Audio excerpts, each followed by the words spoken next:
Olá, boa noite a todo mundo. Sejam todos bem-vindos ao nossa série de seminários do 2022 do Núcleo de Iniciação Científica e Extensão do curso de Medicina do Centro Universitário do Estado do Pará, o CESUPA. E hoje, nós estamos iniciando essa série de uma maneira bem consistente, bem importante, né? Começamos semana passada com a apresentação do Diego Supac, lá da Universidade de Pittsburgh, e hoje nós estamos aqui com a doutora Pamela Menezes Laxmenes. Eu sei que é doutoranda, mas eu já considero doutora, com certeza, né, pela qualidade do trabalho. A doutora Pamela, que é membro lá do Instituto de Ciências Biomédicas, Laboratório de Neuroplasticidade, né, e do Instituto de Biofísica Carlos Chagas Filho, Laboratório de Neuroquímica, tudo lá no Centro de Ciências da Saúde da Universidade Federal do Rio de Janeiro, centro muito importante que nós conhecemos, e hoje vai falar para nós um pouquinho sobre uma genética associada à microcefalia, né, um assunto muito importante e que até se linka, né, se correlaciona de maneira importante com o que foi apresentado na semana passada pelo Dr. Diego. Então, Pamela, eu quero agradecer de antemão a sua disponibilidade, a sua gentileza, o seu tempo, e quero dizer que é uma satisfação muito grande tê-la aqui conosco, tá? Seja muito bem-vinda e, a partir de agora, a palavra é sua. Muito obrigada, professor. Eu fico muito feliz de estar aqui. É sempre legal ver grupos que trabalham com temas que se relacionam com o que a gente trabalha. A gente sempre pode discutir coisas que às vezes acabam resultando em trabalhos bem legais.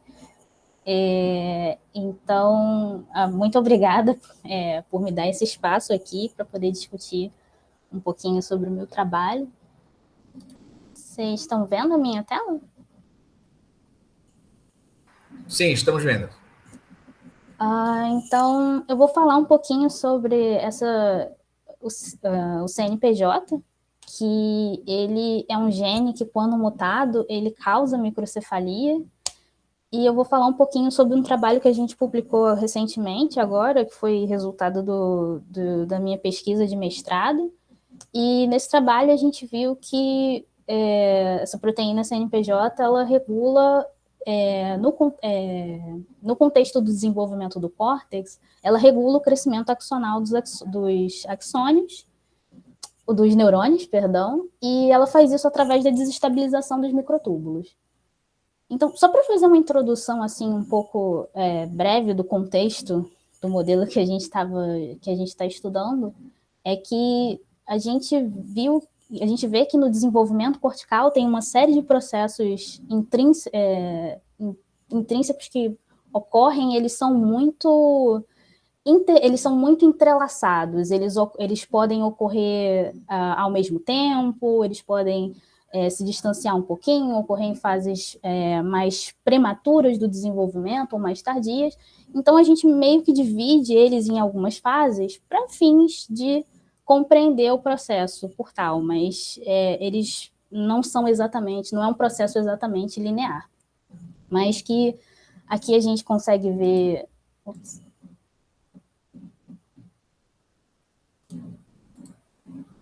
Aqui a gente consegue ver um córtex, no caso é de camundongo, que é o modelo que a gente usou para estudo dessa proteína. E aí a gente consegue ver que aqui o córtex, ele inicialmente, ele tem um pool de progenitores, né, uma população de progenitores bem extensa, que faz muita proliferação. E eventualmente, essa população, ela passa a fazer divisões assimétricas, ou seja, ela não só aumenta o pool de progenitores, ela gera células que vão dar origem aos neurônios que compõem as camadas do córtex. Então, ela passa a realizar divisões assimétricas. Uma dessas células geradas é um neurônio imaturo, ele se desloca através da placa cortical até ele chegar na região mais dorsal do córtex, que é onde as camadas corticais vão ser formadas, e eles vão se estabelecer de uma maneira onde as camadas profundas do córtex elas vão ser formadas primeiro, e as camadas mais superficiais vão ser formadas depois. Então, os neurônios os que vão chegando, vão passando os que já estão estabelecidos até que o córtex cerebral seja completamente formado. Além disso, os neurônios, para eles chegarem até a placa cortical, a placa cortical e depois formar as camadas do córtex, ele realiza um processo de migração neuronal, onde ele se desloca. Esse processo ele requer uma grande dinâmica na estrutura do neurônio, até quando ele se estabelece e a célula e o neurônio ele se polariza bastante, ele emite um axônio, um pré-axônio. Esse axônio ele se diferencia do resto dos neuritos da célula e começa a se estender através da zona intermediária, e ele vai estender pelo cérebro até, ou para outras regiões subcerebrais, até chegar às suas zonas, ao seu alvo final de ligação. Também existem alguns fenômenos regressivos que dão uma certa podada nesse número de conexões que são formadas, e isso é importante para você fazer a fina regulação das conexões cerebrais que são formadas. O trabalho ele se fixa mais nessa parte de crescimento axonal.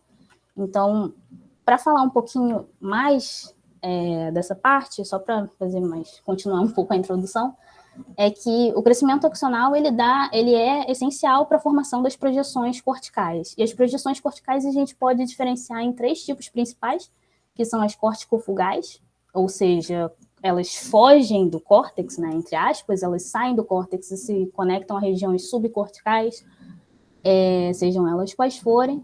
E das regiões córtico-corticais, das conexões córtico-corticais, nós temos 2. As que se ligam a outras regiões do córtex dentro do mesmo hemisfério, que são as córtico-corticais ipsilaterais, e as regiões e as projeções que se conectam a outras regiões do córtex cerebral, mas que se conectam do outro hemisfério, que são as contralaterais. Essas projeções que cruzam a linha média e vão para o hemisfério contrário, elas formam as comissuras cerebrais, elas se agrupam em feixes e formam as comissuras cerebrais, e uma dessas comissuras cerebrais é o corpo caloso, que é a mais importante comissura cerebral em mamíferos placentários. E, bom, eu vou falar um pouquinho mais do corpo caloso, eventualmente, depois, mas para não entrar muito nisso, acredito que a apresentação do Diego semana passada focou bastante no corpo caloso. Mas, assim, o neurônio, ele é uma célula extremamente polarizada, e esse percurso que ele faz, esse prolongamento inteiro, ele vem apenas de um núcleo, que está no hemisfério contralateral, no caso das células que formam o corpo caloso. Então, para manter essa estrutura, o neurônio ele precisa que exista um esqueleto dentro dele, um citoesqueleto, no caso, que esteja muito bem organizado e que seja capaz de transportar não só as proteínas necessárias para a função do neurônio, mas também energia, vias de sinalização, que vão ser importantes para a manutenção dessa célula e dessas conexões. Então, essa imagem é um pouquinho mais complicada, eu botei um pouquinho aqui mais simplificada para poder explicar melhor, mas basicamente tem vários elementos do citoesqueleto que estão presentes em cada ponto do axônio. Os principais componentes são os citoesqueletos de actina e o citoesqueleto de microtúbulos, que está aqui em verde. O citoesqueleto de actina ele é muito importante para a mobilidade, para os axônios conseguirem tatear o meio ambiente, o ambiente extracelular, até eles chegarem à sua região de conexão final. E os microtúbulos, eles são muito importantes para que o axônio permita essa promoção de crescimento, que ele se estenda, enquanto essa mobilidade fica por conta do citoesqueleto de actina. Essa estrutura que está aqui na ponta pode ser exemplificada por essa região final aqui do axônio, que é o cone de crescimento. Ele tem uma forma quiromante, tem uma forma de mão, que você pode usar essa analogia, né, como se fosse aqui o braço, a palma da mão e aqui os dedos da mão, onde estão o citoesqueleto de actina. E os microtúbulos, como eu disse, eles são importantes para a promoção do crescimento, eles dão a força necessária para que o axônio se estenda. E os microtúbulos, basicamente, são formados por um dímero de tubulina, de alfa-tubulina e de beta-tubulina. Eles se polimerizam na forma desse tubinho, que é o que a gente chama de microtúbulo. E ele está em constante estado de crescimento e despolimerização. E existem proteínas que estão promovendo essa dinâmica, elas podem estar promovendo tanto a maior polimerização desses dímeros, ou ela pode estar promovendo a destruição e aumento da dinâmica desses microtúbulos, né? Outra estrutura de microtúbulos que é importante para os neurônios é o centrosomo, ou o centro organizador de microtúbulos. Ele se localiza no corpo celular. Ele é importante também em processos como o ciclo celular, para a divisão das células.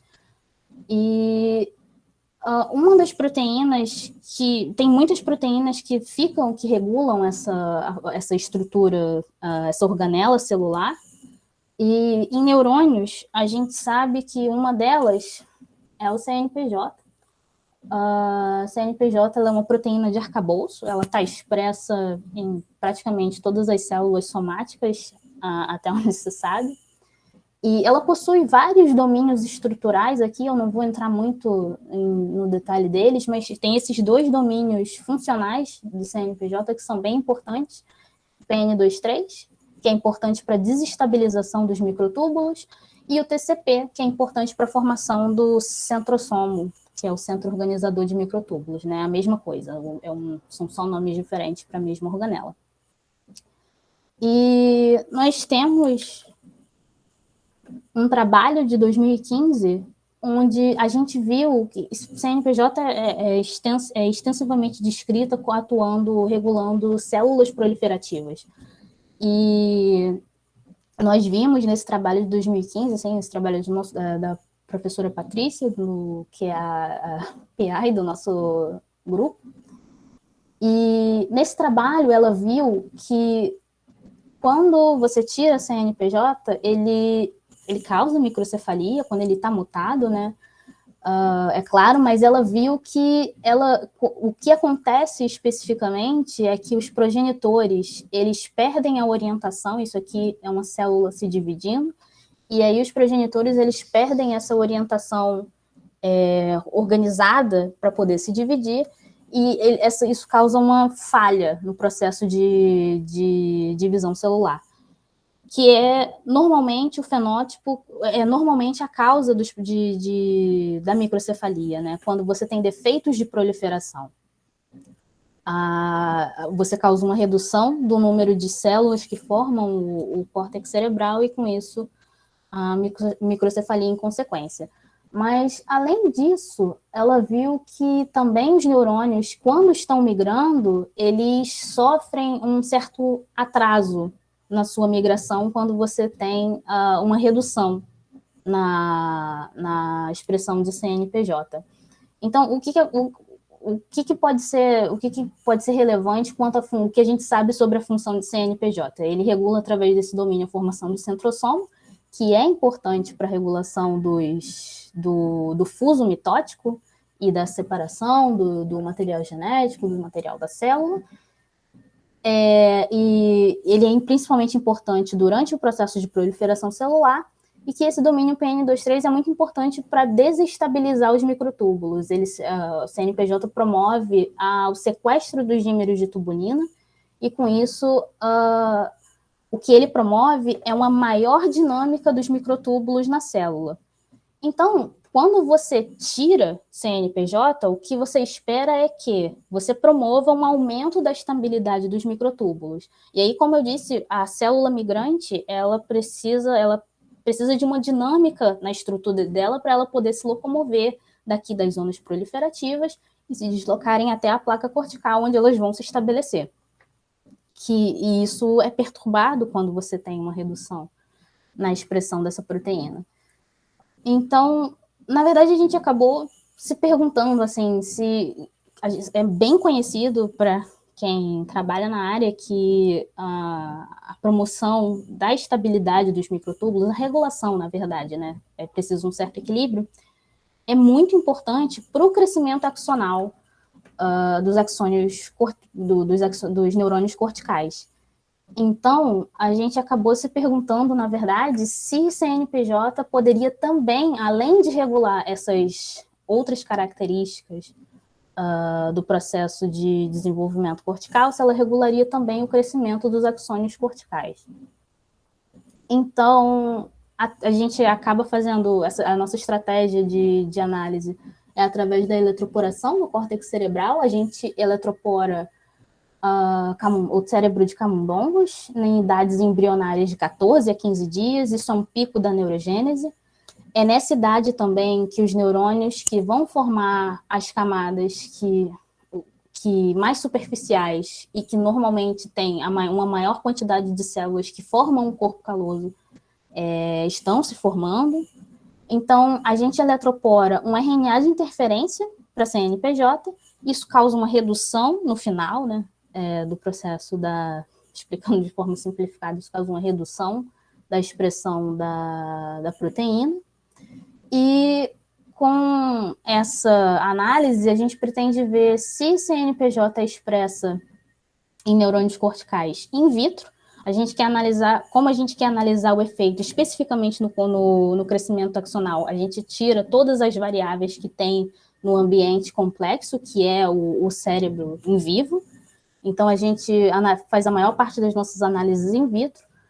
E a gente analisa também, além da expressão da proteína nessas células, se existem alterações morfológicas nesses neurônios, as alterações que a gente procurava, né, estabilidade dos microtúbulos e a morfologia.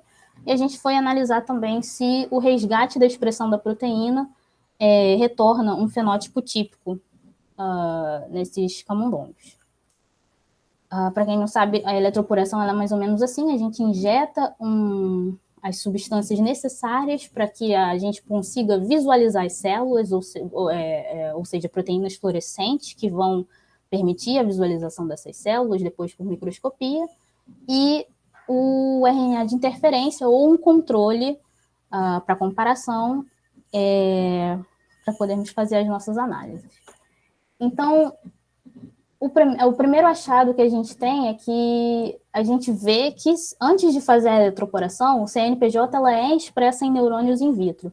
Por que isso é importante? A gente caracterizou o CNPJ, e a literatura toda é basicamente voltada para caracterizar essa proteína em células progenitoras.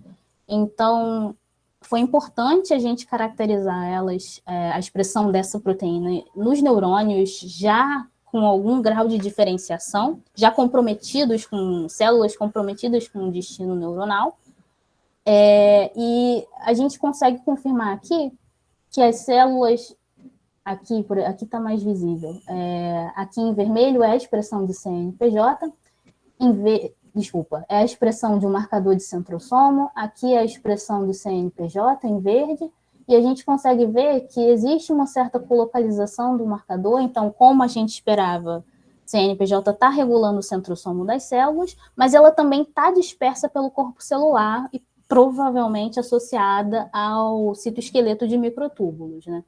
Aqui a gente tem a expressão de CNPJ também e com o marcador de microtúbulos, que é a alfa-tubulina. Em azul a gente tem a marcação do núcleo com o DAP, que é um intercalante de DNA. A gente também confirmou que quando essa célula ela emite um prolongamento maior do que os outros, ele é um axônio, então a gente não precisaria todo o experimento confirmar que a gente estaria vendo um axônio.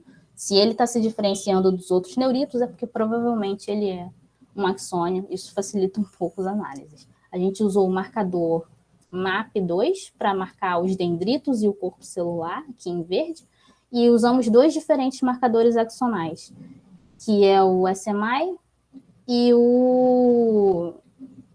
a Tau1, e vão marcar o axônio dessas células.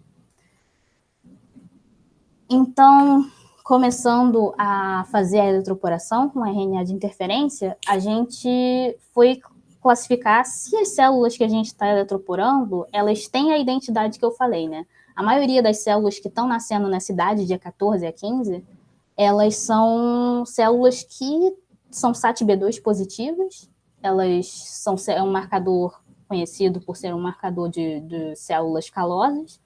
Então, eu confirmei que pelo menos 75% dessas células têm essa identidade de célula calosa. E confirmamos também se o uso desse RNA de interferência ele realmente reduz a expressão da proteína. E a gente observa uma redução de mais ou menos 30% da expressão da proteína nessas células cultivadas in vitro. Então, enfim, por fim, a gente comparou também se tem uma diferença entre as células controles e as células com a redução de CNPJ para a proporção de SATB2, ou seja, se de alguma forma o CNPJ iria atrasar ou acelerar a diferenciação dessas células. Aqui a gente não encontrou diferença, mas, enfim, é uma barrinha um pouco estranha, é um P de 0,0584, bem limítrofe. Eu acredito que um N maior talvez traga um insight diferente sobre esse resultado. Mas a gente, com os dados que a gente tem atualmente, a gente não encontrou diferença. Então, estatisticamente significativa, então parece que CNPJ não estaria acelerando a diferenciação desses neurônios. E, bom, logo em seguida a gente fez a quantificação do nosso resultado mais importante, que é se tem um efeito dessa proteína, dessa redução da expressão da proteína no crescimento dos axônios, né, no tamanho deles. Então, aqui a gente tem a nossa um exemplo de célula eletroporada com controle, aqui um exemplo de célula eletroporada com RNA de interferência, com a redução da expressão do CNPJ, e a gente conseguiu observar uma série de alterações morfológicas, que foram o comprimento desses axônios, em média, se eu não me engano, 75%, 70% maior, com a redução do CNPJ em comparação com o controle. A gente também observou algo que a gente não esperava, na verdade, eu posso comentar isso depois, mas a gente observa também uma área do cone de crescimento, que é essa estrutura que, de fato, promove o alongamento dos axônios. A gente encontra uma área maior dessas estruturas. A gente observa também uma maior índice de ramificação desses axônios, que faz sentido de acordo com os dados que a gente tem na literatura, de que quando você tem uma maior estabilidade dos microtúbulos, você teria uma promoção da ramificação dos axônios. E a gente também analisou se você reduzir a expressão de CNPJ, você promoveria, já que promove a ramificação, a gente foi analisar se promove também uma maior neuritogênese de forma geral. Sem diferenciar axônios e dendritos, a gente quantificou o número de neuritos que tinha nessas células e comparou com os grupos controles para saber se existe uma diferença. Aparentemente não tem diferença nesses grupos, em comparação, comparando o controle com o knockdown, que é a redução. Então, a gente acredita que não tenha um efeito, pelo menos pelo tempo que a gente viu, todas essas culturas foram cultivadas por 2 dias apenas, que foi o suficiente para ver o efeito da ausência da proteína. Então, nesse contexto, a gente não viu diferença na formação dos neuritos como um todo. Como a gente foi analisar o número de neuritos, eles são bem dinâmicos, então é uma análise que a gente pretende, na verdade, estender no futuro, mas a gente resolveu ver a formação do axônio em si, a origem dele. E a gente foi analisar os estágios de diferenciação. Então, aqui a gente tem uma célula 6 horas depois que ela foi cultivada. Então, ela começa a exibir esse monte de pequenas protusões, ela está começando a espalhar os seus neuritos. Uma célula aqui no estágio 2, ela espalhou alguns neuritos e eles já estão se alongando, mas a gente não vê diferença entre o que é um dendrito e o que é um axônio. E uma célula no estágio 3, ela ainda está num processo bem inicial da diferenciação dela, mas a gente consegue distinguir um axônio dos outros neuritos. Então, a gente quantificou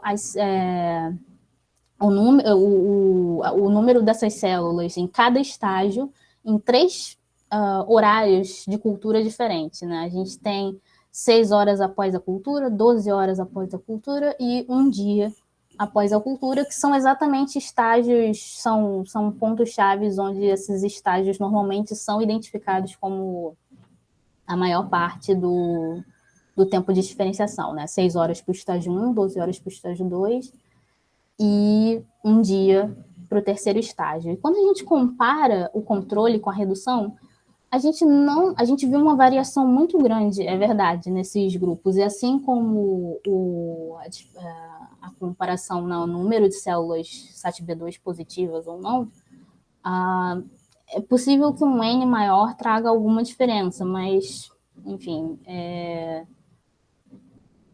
a gente não tem essa informação ainda, mas aparentemente a influência do CNPJ no crescimento axonal não parece ser na formação do axônio em si. Ela parece ser mais promovendo o crescimento de um axônio que já existe.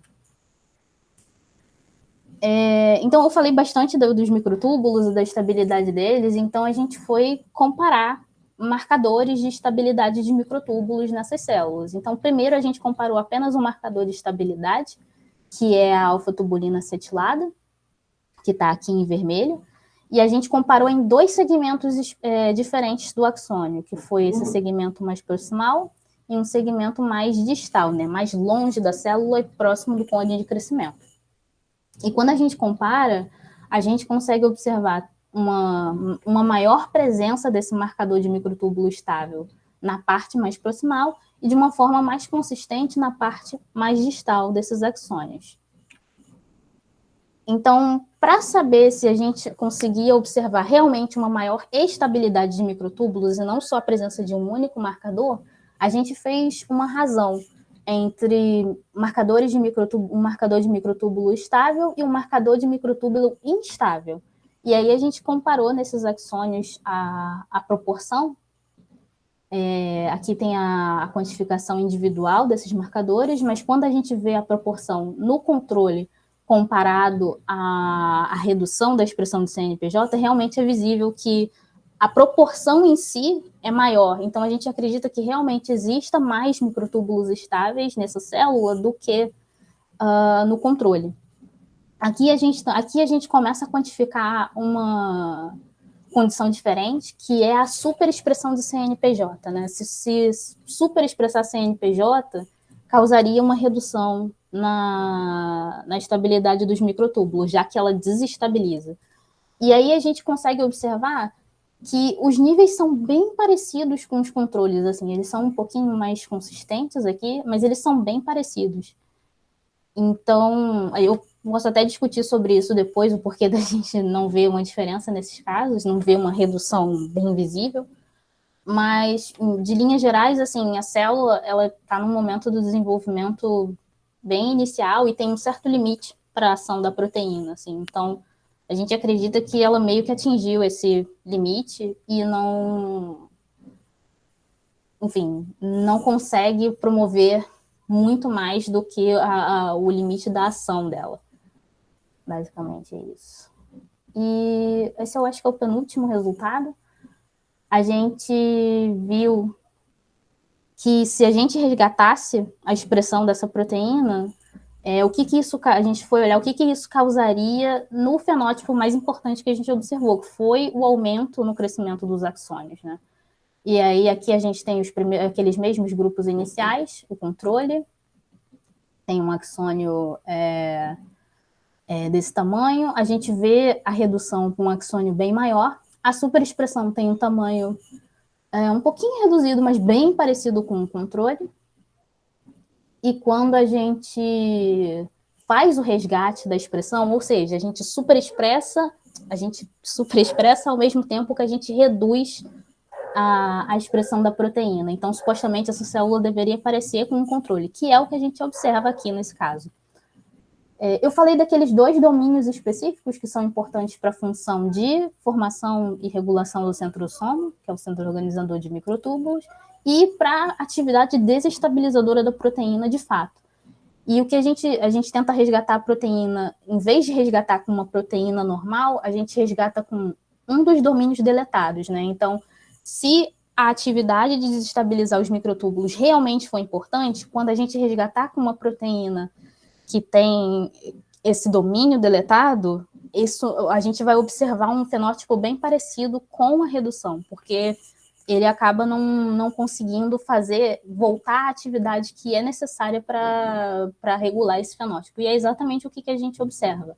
A gente vê aqui o grupo da redução e aqui o grupo com resgate, entre aspas, falho, né? que supostamente não seria possível resgatar.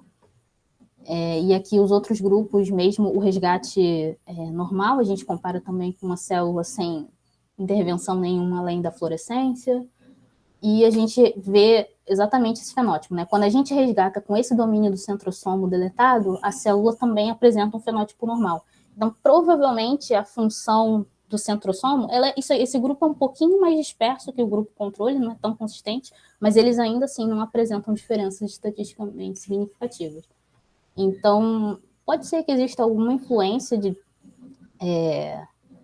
no meio dessa população, mas com certeza, pelos nossos resultados, o fenótipo final de aumento do crescimento é devido à regulação da estabilidade dos microtúbulos. E o último resultado que a gente viu é que in vitro é tudo sempre muito bacana, mas a gente, às vezes, precisa dar o passo a mais, que é ver se em vivo a gente acaba observando essa mesma coisa, né? Então, mesmo considerando as possíveis influências dos outros processos que o CNPJ regula, a gente foi ver comparar se o comprimento dos axônios no contexto do desenvolvimento ele é afetado. Então, a gente quantifica, a gente tem as células aqui eletroporadas, a gente vê o corpo celular delas aqui, na placa cortical. Esse aqui é o ventrículo lateral, então para cá é mais lateral no cérebro e para cá é mais medial. E aí a gente traça uma reta depois do último corpo celular visível e observa e quantifica esses axônios que estão crescendo a partir dessa reta, se estendendo, né, a partir dessa reta. E no controle, que é aqui a coluna da esquerda, a gente vê axônios... a gente vê, na verdade, um fenótipo bem parecido com o que a gente observa in vitro, né? A gente vê axônios mais curtinhos do que axônios, na verdade, típicos durante o desenvolvimento, e com o knockdown a gente acaba observando axônios que se estendem durante o mesmo período de desenvolvimento da célula, né, de atividade da célula. Ele consegue se estender por um comprimento maior. Então, enfim, para fazer um resumo aqui dos achados, bem rapidinho, a gente tem células e neurônios que apresentam axônios maiores com a redução, eles também apresentam cones de crescimento maiores e uma maior frequência de ramificação. E associados a isso, a gente vê uma maior estabilidade dos microtúbulos, que é o que a gente acredita que esteja causando esse fenótipo. Então, entender o processo de ação da proteína é super importante durante o desenvolvimento do córtex, porque compreender como ela atua é importante para a gente conseguir traçar algum tipo de estratégia, entender o mecanismo em si de formação da microcefalia nesse caso, por exemplo. Em outras populações, a gente analisa a população do corpo caloso mas como a gente viu a expressão de CNPJ no cérebro como um todo, posso discutir esses dados depois, mas a gente acredita que a CNPJ também tem uma atuação considerando outras populações corticais, populações que estendem para o tálamo, por exemplo, populações que se conectam, fazem associação com regiões dentro do mesmo hemisfério, populações que estão em outras camadas corticais. É isso que a gente acredita, mas a gente não sabe essa informação também. A gente está pretendendo estender os estudos da função da proteína para saber, por exemplo, por videomicroscopia de time-lapse, ver exatamente qual é a taxa de crescimento dos axônios, ver a dinâmica dos microtúbulos em mais detalhes, com outras intervenções, para a gente conseguir entender exatamente o que é que causa. Essas células, elas crescem numa taxa contínua mais rápida, ou elas têm um período de crescimento grande, de repente elas param, um período de crescimento grande. Essas informações a gente não sabe, isso talvez seja importante para poder distinguir como que a proteína funciona exatamente. E tem mais 3 coisas para falar aqui rapidinho, que CNPJ, a gente viu que se tirar a expressão dela, a gente provoca o aumento dos axônios, né? No contexto de outras proteínas que regulam os microtúbulos, a gente não encontrou nenhuma que cause o mesmo fenótipo quando ela é uma proteína desestabilizadora. Existem várias proteínas estabilizadoras, a TAU, a MAP1, MAP2, várias MAPs, que elas promovem o crescimento dos axônios, e quando você tira, você reduz o crescimento deles, que faz sentido. Mas com proteínas desestabilizadoras, a gente ainda não tinha achado nenhuma, até onde a gente saiba, descritas na literatura. E isso é relevante também, isso pode ser relevante também para outros backgrounds, né? Que outras situações onde você regular a estabilidade dos microtúbulos é importante. Tem um exemplo mais longe, um exemplo mais concreto que eu posso dar aqui, que é, por exemplo, em Alzheimer,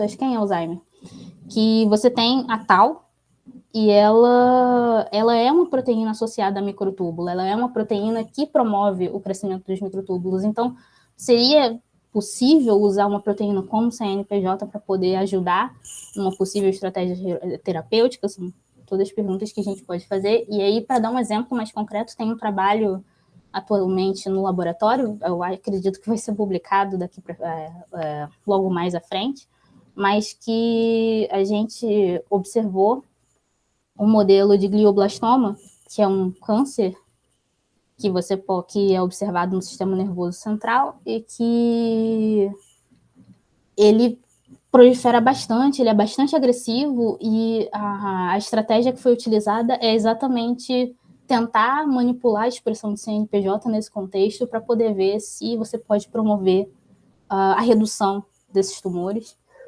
E os resultados são bem positivos, assim, in vitro, é claro, mas que o glioblastoma é uma doença muito agressiva e que a sobrevida dela atualmente eu acho que é de 1 ano e meio, mais ou menos. Então, poder desenvolver alguma estratégia para contornar o resultado do avanço da doença seria muito importante. E, mais especificamente, do trabalho que eu estava desenvolvendo, que a gente pretende continuar agora, que é a coisa importante no desenvolvimento é tudo sobre timing. Assim, a gente tem uma célula que ela está crescendo, ela está se deslocando, indo para a placa cortical, e aí ela estende um axônio e ele começa a ler as pistas do ambiente, mas enquanto esse aqui já está estendendo, já tem uma outra célula que está nascendo aqui, já tinha outra que já está muito mais à frente dele, em termos de deslocamento do axônio. Então, timing é muito importante no contexto do desenvolvimento, né? Então, aqui uma forma simplificada de dizer como que os axônios estão crescendo, eles leem as pistas do ambiente, né? Eles se deslocam, vão aderindo, vão percebendo lugares onde eles não possam se ligar, então eles são repelidos. Eles fazem fasciculação com outras fibras de axônios já estabelecidas. Eles podem ser atraídos por gradientes de proteínas no ambiente ou repelidas. E é isso que faz com que, às vezes, eles façam caminhos muito específicos que dificilmente a célula faria isso várias vezes, repetidamente, sem um certo direcionamento. Então, o timing é muito importante. E num contexto onde a gente tem uma célula que ela já tem poucos progenitores, ela já está gerando poucas células, que é no caso da microcefalia, você ainda tem uma célula que ela cresce, o axônio dela cresce mais rápido do que das outras, ela pode agravar, a gente pode ter um agravamento do fenótipo nesse caso, porque ela vai perder pistas importantes que talvez no momento que ela passar ainda não tivessem disponíveis para ela, nesse caso específico, por exemplo. E, enfim, acho que para terminar, finalmente, tem um outro contexto que lembra muito o contexto de desenvolvimento, que é a regeneração axonal. E tem muitos processos que são mimetizados durante a regeneração, processos do desenvolvimento, a permissividade do ambiente, a promoção do crescimento da célula, o processo intrínseco da célula em si. Então, a gente acabou se perguntando durante o meu mestrado se a manipulação de CNPJ poderia promover a regeneração dos axônios. E é um processo que a gente agora vai começar a investigar direitinho. E acho que é isso, assim, enfim, eu posso resumir a mensagem do meu projeto aqui em 2 frases, que é o resumo dos meus resultados. A gente reduz a expressão de CNPJ no desenvolvimento do córtex e a gente vê axônios maiores, um plano de crescimento maior, uma maior ramificação e a causa disso tudo que a gente acredita que é a maior estabilidade dos microtúbulos. E que existem potenciais usos para estimulação do aumento da estabilidade dos microtúbulos, como, por exemplo, no mesmo contexto dos axônios, que é a regeneração axonal. Eu quero só agradecer a quem participou desse estudo, que foi a Patrícia, que é a PI desse estudo, o Vitor, que também é meu orientador, o professor Roberto, e a Dani, que foi quem me ajudou a fazer os experimentos, o pessoal do Laboratório de Neuroplasticidade lá no UFRJ também, queria agradecer a todo mundo que ajudou de alguma forma, e eu estou disponível para contato, discussões. Nossos estudos foram fundados pela CAPES, pelo CNPq, pela FAPERJ, e é isso. Obrigada. Pamela, muito obrigado pela sua apresentação. Agradeço muito, muito rica, né? Muito diversa. E eu tenho, assim, várias coisas para comentar, se você tiver mais um tempinho aí para nós. A primeira coisa é que, assim, a gente já conversou um pouquinho sobre isso, eu vou falar aqui só para a gente registrar isso. Semana passada nós tivemos o Diego falando um pouquinho sobre essa distribuições homotópicas e heterotópicas, né, e como elas podem ser distribuídas, encontradas, né, na sua distribuição normal.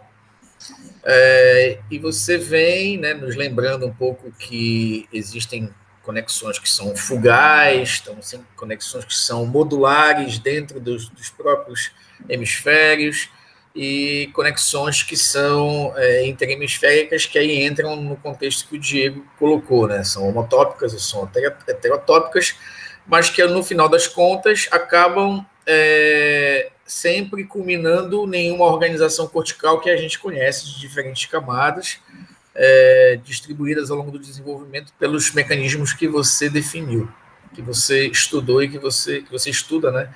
E que você apresentou para a gente. E quando você coloca esse desenvolvimento axonal, né, que é dependente dessa dinâmica de microtúbulo que é uma organela, né, que tem assim a riqueza a riqueza dessa organela é tão grande que existe até uma teoria, a teoria de Hameroff-Penrose, que fala sobre os microtúbulos como potenciais armazéns de informação. Seria lá que a consciência estaria armazenando as informações que nós temos, etc. Então, é uma estrutura muito rica. Eu já tive a felicidade de estudar microtúbulos na minha formação, e eu lembro bem que, assim como o CNPJ, ele é um gene que faz essa regulação tanto eu vou deixar de lado um pouquinho a divisão celular, né? Deixar de lado um pouquinho o domínio que controla ali os centrossomos e pensar mais no domínio que faz essa projeção, ajuda nessa projeção, fazendo essa desorganização.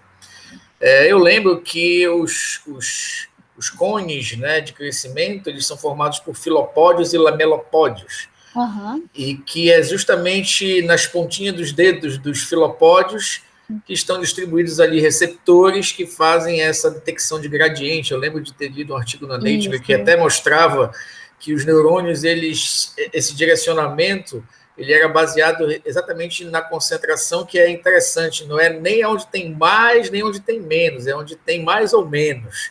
E desses gradientes, dessas proteínas que vão guiando esses crescimentos. E isso faz exatamente o neurônio. Eu lembro que tem até um vídeo desse artigo. O cara gravou na placa, né, de Petri o crescimento neuronal e ele colocava algum elemento aversivo. Sim. E o neurônio vem, tateia, né, e desvia e vai para o outro lado, assim, muito bonito, por sinal. Esses estudos são muito bonitos. Que é um exemplo claro disso, exatamente disso que você estava mostrando para nós. E eu fiquei me perguntando, que eu vi nos teus dados essas alterações de crescimento, né? Crescer mais. Talvez as pessoas até fiquem um pouco confusas quando pensarem, mas se está prejudicando ali a expressão do gene, como é que está crescendo mais? Não deveria crescer menos? Confuso, quando na verdade é como se você pensasse num carro que precisa, para ir em frente, ele precisa de vez em quando parar, dar uma ré, voltar um pouquinho, depois ir de novo, voltar um pouquinho, ir de novo. Né? Seria uma maneira difícil de andar com o carro, mas é mais ou menos isso que acontece com essas projeções. Mas o que me chama a atenção, aí sim, chegando no ponto que eu quero fazer essa questão, é que eu lembro que essa estimulação dessa dinâmica de promover a polimerização ou a despolimerização dos microtúbulos, ela era muito ligada exatamente à conexão desses microtúbulos a esses receptores de superfície, e que fazem exatamente a detecção desses gradientes, né? E eu queria saber de você se vocês chegaram a vislumbrar essa possibilidade. Isso estou pensando já na microcefalia, vou adiantar já aqui. Estou pensando já na microcefalia e estou pensando também em um outro problema que daqui a pouco eu vou falar. Queria saber se vocês chegaram a pensar nessas possibilidades, se chegaram a testar, porque na sua apresentação você acabou jogando que alguns testes paralelos foram feitos, mas que você, pela quantidade de dados, certamente não trouxe tudo, né? Apresentou uma parte. Queria saber se vocês chegaram a ver alguma coisa relativa. Eu vi que vocês viram várias proteínas que trabalham com essa estabilização e desestabilização, né? Verificando, melhor dizendo. Tem muitas. Exato. Agora, em relação a esses receptores de superfície, porque quando você mostra lá um neurônio que está com o CNPJ sem a expressão adequada, e ele faz, além de ele crescer mais, ele faz ramificações por número, isso sensores de ambiente, né, talvez estivessem tivesse havendo uma espécie de upper regulation deles, né? Alguma coisa do tipo. Vocês chegaram a verificar alguma coisa nesse sentido? A gente não, mas eu vi um estudo recente que viu a expressão de EGFR, especificamente, que CNPJ parece regular a expressão desse receptor. Eu acho que faz todo, assim, comentando, eu acho que faz todo sentido que exista uma certa promoção, porque a gente, não sei se se existe uma promoção em si da alteração da expressão gênica desses receptores, mas a gente vê um cone de crescimento bem maior nesses axônios, que ele pode ser transiente. A gente queria fazer a videomicroscopia, time-lapse, para poder ver exatamente a dinâmica da célula a cada um certo período curtinho, 5 minutos talvez, para saber se esse cone ele retrai, ele fica grande o tempo todo, ele não, enfim. Mas eu acho que isso faz bastante sentido por conta disso, assim. Mas eu vi esse estudo recente que fala sobre o EGFR especificamente, e parece que ele não promove em si a expressão do EGF, mas ele facilita o transporte do receptor para a membrana. Então, acho que uma coisa meio que casa com a outra, assim, acho que é bem possível. In vitro, não deve ser o único efeito, apesar disso, né? Eu acho que pode ter essa contribuição, mas não deve ser o único efeito, porque in vitro a gente reduziu o efeito do ambiente extracelular para apenas poli-L-lisina, que não deveria ter efeito nenhum no crescimento dos axônios. Então, o efeito que a gente vê in vitro, muito provavelmente, é realmente a estabilização dos microtúbulos, talvez alguma outra coisa que a gente não esteja pensando, mas não relacionada aos receptores. Em vivo, eu já não diria isso. Em vivo, talvez isso esteja promovendo, talvez o axônio ele seja mais capaz de fazer uma resposta, ele faça essa resposta de direcionamento mais rápida por conta da área dele. Mas não sei, isso é tudo especulação, assim. Insistindo um pouco nesse ponto, assim, como a gente vê que os microtúbulos continuam, sem a CNPJ, eles continuam empurrando o cone de crescimento para mais longe, parece que o transporte anterógrado não estaria do corpo celular para a terminação, para o cone, para a extremidade do cone de crescimento, me parece que não estaria prejudicada, né? Já que essa polimerização continua acontecendo e ela é importante justamente para esse, pelo menos nesse sentido, o transporte acontecer de material do corpo celular para essa extremidade. Sim. Mas, insistindo nesse ponto, é porque, pelo que eu sei, não sei se você conhece melhor do que eu o tema, para que haja essa despolimerização e aquele domínio do CNPJ é importante para essa despolimerização, é preciso ter um start, né? E esse start ele é dado justamente pela sinalização, eu lembro que tem uma rede de comunicação que os receptores eles estão ligados, atravessam a membrana, estão ligados na rede de actina, que se liga justamente nessas proteínas e tal. Eu fico imaginando assim, se os receptores não estivessem, se estivessem funcionando normalmente e indicando não vá para cá, não se projete para cá, sem o CNPJ, essa ordem de desestruturar o microtúbulo para recuar não seria dada, né? E, consequentemente, as coisas estariam só indo numa única direção, né? Essa é a ideia. Agora, a expressão normal desses receptores de superfície seria suficiente para continuar levando os axônios para a distância, ou haveria necessidade de uma sinalização mais forte? Porque, pelos teus resultados, eu vi lá nessa última, no in vivo, eu vi aqui marcações, você faz a linha verticalizada, né? E depois você faz a medição ali da distância, né?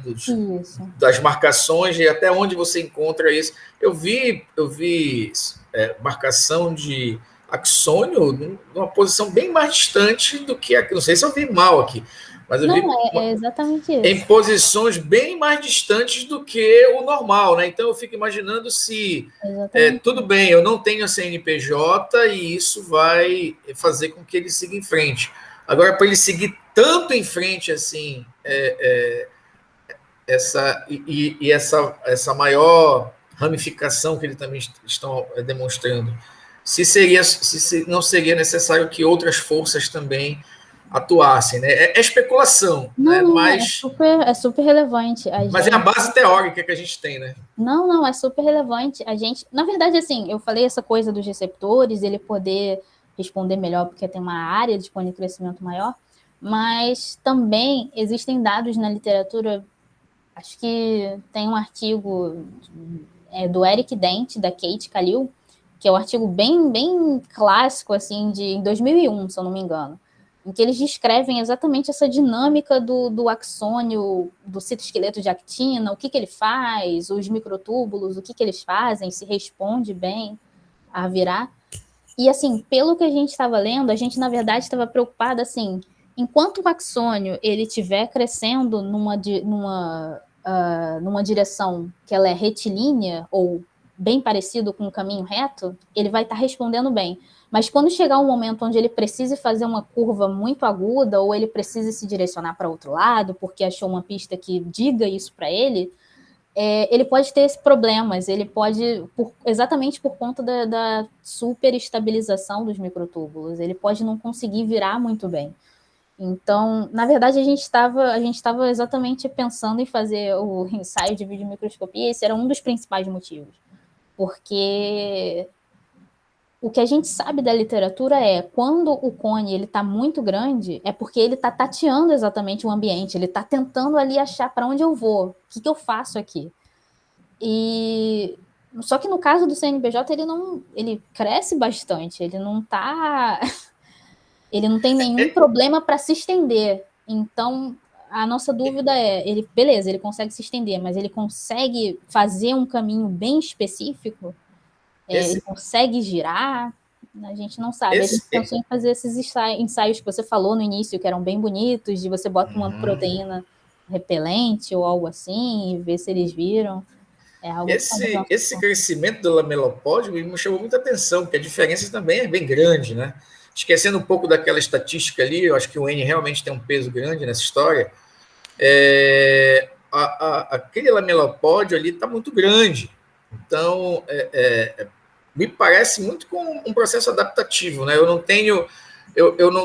O problema não é como você não mexeu com isso, né? O problema não é ter capacidade de detecção, né? Nem de extensão. O problema é que talvez essa adaptação, aí eu vou fazer uma especulação que talvez seja mais ainda especulativa, mas ao mesmo tempo a teoria me permite fazer isso. E seria talvez até uma espécie de adaptação que ainda não foi muito bem descrita, que é uma adaptação para você ter uma melhor resposta interna. Normalmente as adaptações que a gente conhece são adaptações voltadas para limitar uma resposta do ambiente interno, né, mas externo à célula, né, diminui a quantidade de receptor, aumenta a quantidade de receptor, né, tem aqueles sistemas de memória Hebbiano, né, tem o LTP, né, potenciação de longa duração, etc. Mas nesse caso, o lamelopode daquele tamanho, eu fico imaginando que ele está mais rico de receptores, mas ele não está com falta de elementos que sinalizem para ele. É como se ele estivesse se adaptando para tentar responder melhor aquilo que dentro da célula não está presente para responder à altura. Né? Então, para compensar, está crescendo demais, eu preciso de um ponto de apoio maior para conseguir gerar isso aqui na velocidade que é necessária. Eu acho que é super possível, assim. A gente ainda não fez nada nesse sentido. Eu terminei esse estudo em 2019, e aí pandemia, enfim, a gente não teve o tempo, na verdade, não sei se o Diego tem pergunta, mas eu tenho mais uma, na verdade eu tenho mais duas, ou mais três, ou mais muitas. O Diego já está me conhecendo mais ou menos, já sabe como eu sou.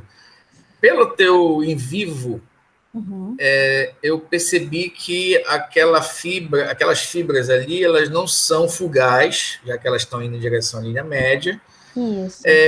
Mas eu não tive clareza se elas eram intrahemisféricas ou se elas eram calosas. Você pode falar um pouquinho? Então, a gente fez exatamente o mesmo procedimento para fazer in vitro. A gente eletroporou o córtex, mas a gente eletroporou numa idade muito específica, que são as células que formam o corpo caloso. Acho que a maior parte dessas células, eu não sei se tem uma quantificação específica, mas boa parte das camadas que estão sendo formadas ali naquela idade, nos camundongos, 14, 15, são células que vão formar o corpo caloso, que é a camada 2, 3, mais ou menos, a maior parte. Então, elas estão... Pode ser que existam outras populações ali no meio, mas é uma questão de proporção, assim, pelo menos... A maioria delas que estão direcionadas ali para o meio, elas vão cruzar lateralmente, elas vão cruzar a linha média e vão se conectar lateralmente. Se você deixar, elas fazem isso normalmente. Assim. Não sei como são. Essa aqui era a pergunta, então. Então, porque se elas são, em sua maioria, calosas, vocês não chegaram a ver o resultado do outro lado? Não.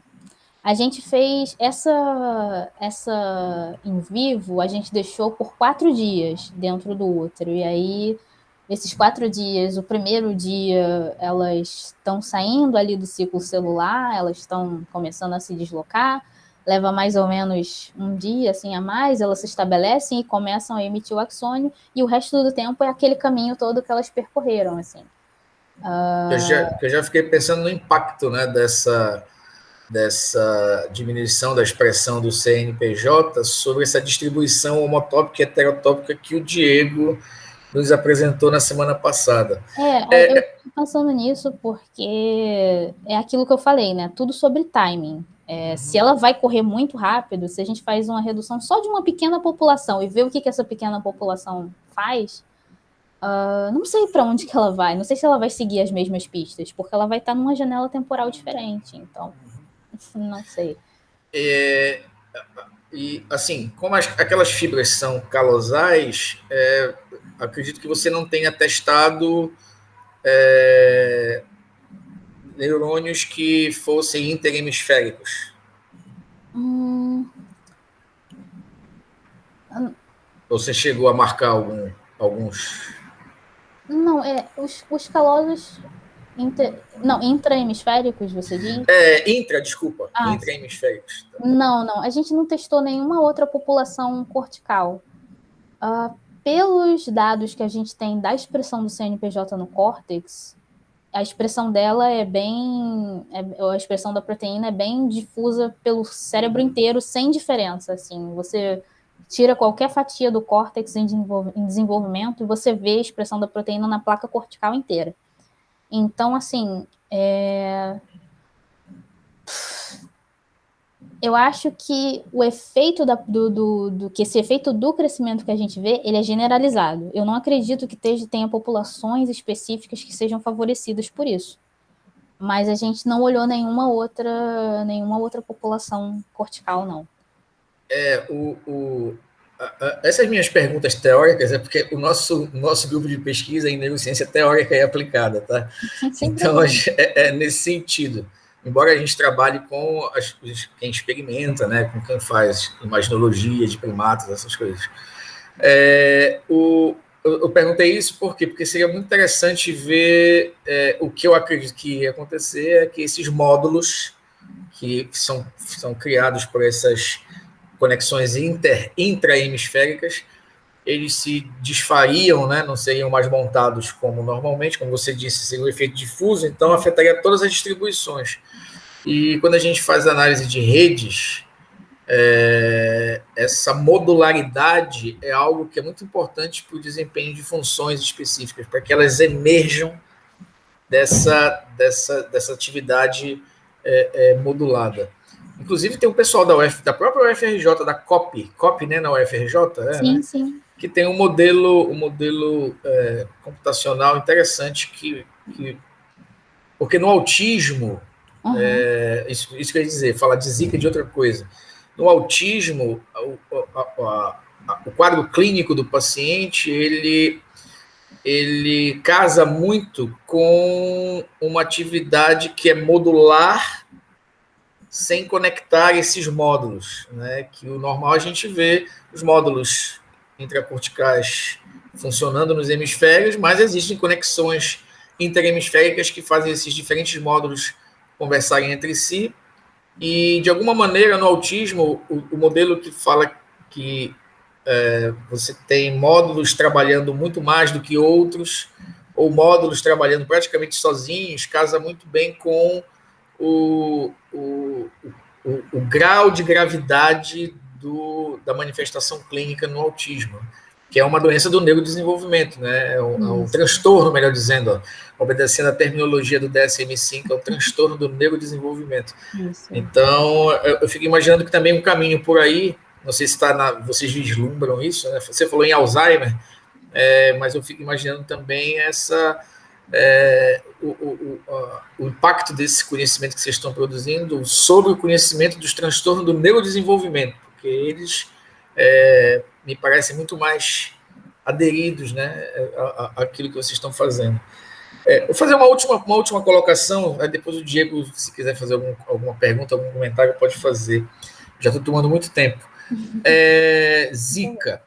Uhum. Semana que vem nós teremos a doutora Aline Belloni, lá do Centro Nacional de Primatas, apresentando aqui para nós algo sobre o modelo de infecção por Zika em primatas grávidas, né? E ela vai mostrar resultados que mostram realmente o impacto da infecção Zika sobre o cérebro de maneira a gerar o fenótipo de microcefalia, né? Que é o que a gente viu acontecendo no Brasil naquele surto de 2015 e 2016.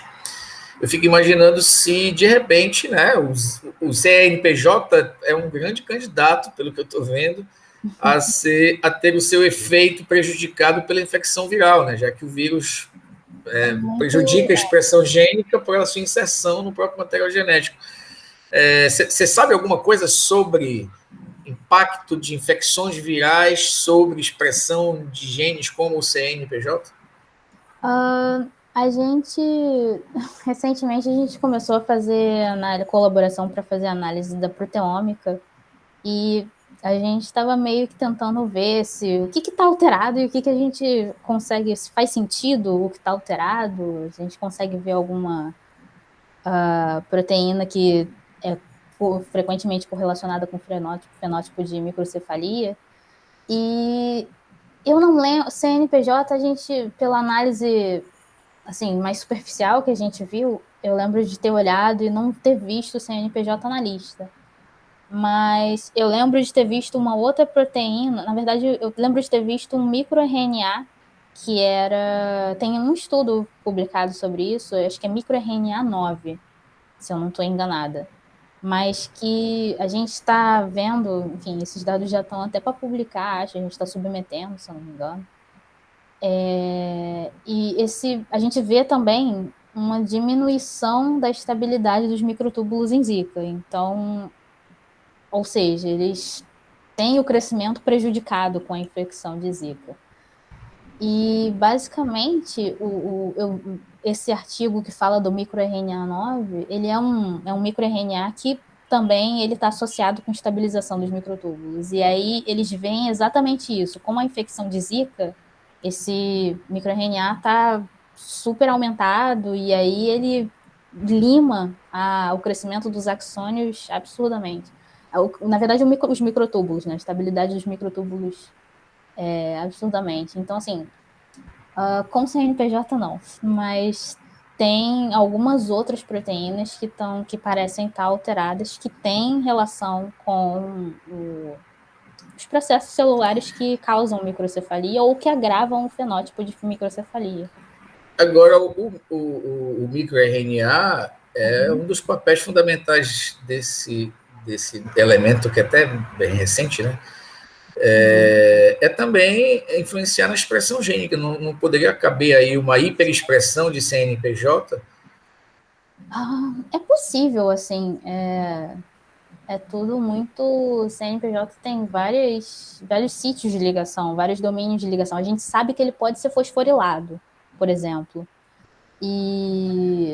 Nesse caso eu falo da expressão mesmo. Pois é, mas quanto à regulação pré-traducional, eu não lembro de ter visto nada já descrito na literatura, assim. Mas é algo que eu acho muito fácil de acontecer, assim, é um pulo, digamos. Tem uma coisa interessante, nem toda criança, humano, né? Nem toda criança cuja mãe, durante a gravidez, é infectada por Zika, faz microcefalia. Mas o impacto sobre o cognitivo dessas crianças ainda é algo que está sendo estudado. Então, de repente, uma criança escapa de uma alteração de neurodesenvolvimento que poderia levar a uma situação mais grave, mas pode ter um outro impacto que está subdiagnosticado e que precisa ser investigado até para ajudar, né, nesse acompanhamento que está sendo feito dessas crianças. Foram muitas crianças no Brasil durante aquele surto, né? Só na nossa região, eu acho que foram cerca de 300 crianças, mais ou menos. No Nordeste, que mais sofreu, eu acho que foram mais de 2.000. Não sei se estou certo nos números, mas as proporções eram bem diferentes. Eu acho que depende também do período, né, que é a infecção durante a gravidez. Porque se é bem no início da gravidez, se a infecção se estabelecer, o fenótipo provavelmente vai ser mais grave, realmente. E aí, enfim, você tem que destrinchar o que ali na síndrome congênita está causando o que você está observando, claro. Diego, você quer falar eu tenho alguma uma coisa? perguntinha. Eu já vi esse trabalho da Pamela várias vezes, mas cada vez que eu vejo, eu aprendo uma coisa nova, né? E hoje eu fiquei com a seguinte curiosidade. Porque se você tem um cérebro normal, você pode fazer uma distribuição de comprimento de axônios pelo número de axônios, né? Então você tem uma distribuição X. Agora, como se dá uma regulação do CNPJ ou até um knockout do CNPJ, você teria uma distribuição que provavelmente está mais enviesada para conexões curtas. Provavelmente, é o que a gente espera. Então, se você tivesse o cérebro desses animais adultos ou pós-natais, né, seria interessantíssimo ver o que acontece. Do knockdown é possível, o knockout não é viável, ele morre logo depois de nascer. Entendi. Mas com um knockout nunca foi feito assim. Tem um artigo que ele fala, eles não analisaram nada de conexão, mas eles viram um fenótipo microcefalia, mais ou menos, que é um artigo de 2010, se eu não me engano. Eles analisam no camundongo inteiro, eles não fazem só no cérebro. E aí eles associam a falta, a mutação de CNPJ, é um nocaute condicional, parcial, e aí eles associam a síndrome de Sequel, que é o dwarfismo, né? Então, eles veem uma redução do corpo como um todo, mas que eles também, mesmo considerando a redução do corpo, eles veem uma redução muito expressiva da cabeça, do perímetro cefálico desses animais. Mas eles são viáveis. Eu acho que é assim, um nocaute condicional, ou talvez um knockdown, em vez de um nocaute, dá para fazer essa análise. Já tem até esse modelo aí já pré-estabelecido. Seria muito legal, porque a gente sempre conversa sobre as conexões de longa distância, né, essas conexões calosas, conexões do singular, do feixe do singular, né? Mas se você tem uma diminuição delas e esses neurônios que fariam essas conexões, na verdade, eles começam a conectar neurônios vizinhos, porque é onde eles alcançam, você tem um padrão de rede completamente diferente. De um animal que é viável, é interessantíssimo entender como o cérebro consegue se adaptar a uma coisa dessas. É verdade. Eu fico pensando assim, se eles têm alguma desregulação no sentido de, nessa idade, era para estar formando, por exemplo, população calosa. E no final ele está formando uma população, sei lá, corticofugal, que vai para o, sei lá, tálamo. Mas coisa Porque que a vai pro célula tálamo também, perdeu, porque pode ser também, pode ser compensatório. Mas, enfim, ela pode não ir para a linha média na região do corpo caloso porque ela perdeu ela veio chegou ali antes do tempo que era para estar. Não sei, então, é meio, não sei, nada se sabe disso, na verdade, né? Mas é algo que eu acho que tem um potencial aí para a gente tentar entender mesmo o processo, sabe? Sabe, ver o que está acontecendo ali nesse período do desenvolvimento e o que era para a célula estar fazendo. Ah, ela não fez isso? Por quê? Acho que parece que tem um potencial muito bom ali. Eu acho que seria um complemento muito legal ao projeto de doutorado que você tem. Cláudio, seria até interessante um dia desse chamar a Pamela de novo para falar sobre o projeto de doutorado dela, que é uma coisa super interessante. Eu mencionei aqui no início, né, rapidinho, sobre o Balbi, que é um camundongo.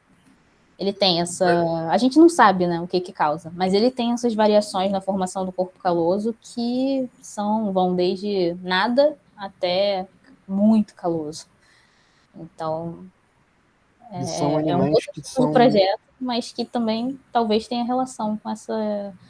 A gente acredita que o Balbi tem relação com a sinalização, aquilo que você falou dos receptores e tudo mais. A gente acha que tem defeitos na sinalização do Balbi, porque ele não parece ter defeitos, apoptose, proliferação alterada, migração alterada, ele não parece ter nada disso. Então a gente acredita que seja na hora de formar as conexões, que ele tem algum tipo de desvantagem ou vantagem. E eles são animais que têm conexões em longa distância aumentadas, justamente por essa reorganização. Então, um contraponto muito legal para isso seria esse CNPJ Knockdown, que teria uma coisa voltada para conexões curtas. É possível, é possível. Seria uma boa estratégia. Eu vou até anotar. A Pamela ela não sabe, mas ela já está inscrita no clube, né? Então certamente ela vai ser convidada novamente. Acho super legal a ideia. Eu vou, inclusive, eu quero muito assistir a de semana que vem. Realmente tem bastante a ver com o que eu trabalho, com o que eu assisto frequentemente. Acho que vai ser bem legal. O que eu tenho conversei nos últimos, já estamos encerrando. O que eu conversei aqui nos últimos dias foi que, de uma maneira inesperada, um monte de coisa começou a convergir. Um aluno foi para um evento, o Diego viu, entrou em contato, aí a gente começou a conversar, e de repente a Pamela apareceu, né, e as coisas a ver, né, os interesses e os trabalhos, os projetos. E, enfim, eu acho que isso não pode ser desperdiçado. Eu acho que a gente tem que... É tão difícil fazer ciência. Aqui é muito difícil fazer ciência, aí é mais fácil, Pamela, mas assim também é difícil. Né? E o Diego, embora esteja numa outra situação, também tem dificuldade em todo lugar, né? De natureza diferente, mas eu acho que essas linhas que estão se enlaçando, eu acho que elas são interessantes demais para ser desperdiçada. E o teu trabalho, Pamela, é um trabalho que, como colocou o Diego, ele tem essas outras vertentes de investigação que são extremamente pertinentes. Aí já estou falando já do ponto de vista clínico, do ponto de vista de aplicação médica, né? São trabalhos que têm...